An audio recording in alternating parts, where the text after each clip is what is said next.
மாலை வணக்கங்க. சுவைத்தரண குக்கிங் சேனலில் பாசிப்பருப்பு வச்சு ஒரு தோசை டக்குன்னு வீட்டில் மாவு எதுவுமே இல்லைன்னா இப்போ நான் 1 மணி நேரத்துக்கு முன்னாடி இதை ஊற வச்சு கழுவி வச்சுட்டேங்க. இப்போ தண்ணி வடிகட்டி மிக்சியில் சேர்த்துக்கலாங்க.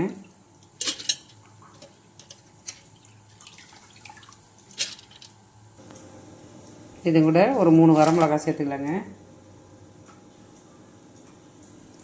1 ஸ்பூன் பெருங்காயம் சேர்த்துக்கலாங்க.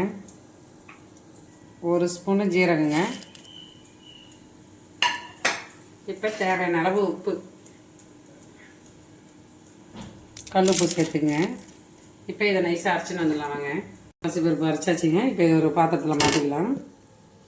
ஒரு 1/2 கிளாஸ் தண்ணி சேர்த்துக்கிறேங்க. இதை வந்து தோசை மாவு பார்த்துக்கு ரெடி பண்ணிடணும். இதில் ஒரு அரை டீஸ்பூன் பேக்கிங் சோடா சேர்த்துக்கலாங்க.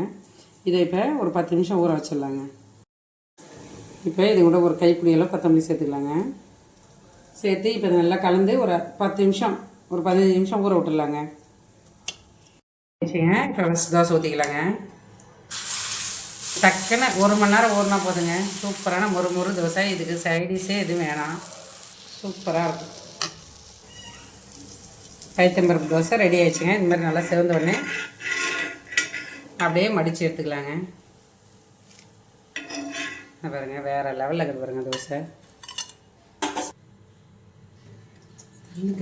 இது அப்படியே சாப்பிட்டாலும் நல்லாயிருக்குங்க. நான் எங்கள் வீட்டில் ரெடி பண்ண பொடிங்க. நாங்கள் சேல்ஸ் பண்ணுற பொடியை நீங்கள் வேணும்னா ஆர்டர் பண்ணுங்கள். நாங்கள் நம்பர் போடுறோம். சாப்பிட்டு பாருங்கள், வேறு லெவலில் இருக்கும் தோசை. ரெடி ஆயிடுச்சுங்க தோசை. இப்போ இதை சாப்பிட்டு பார்க்கலாம்.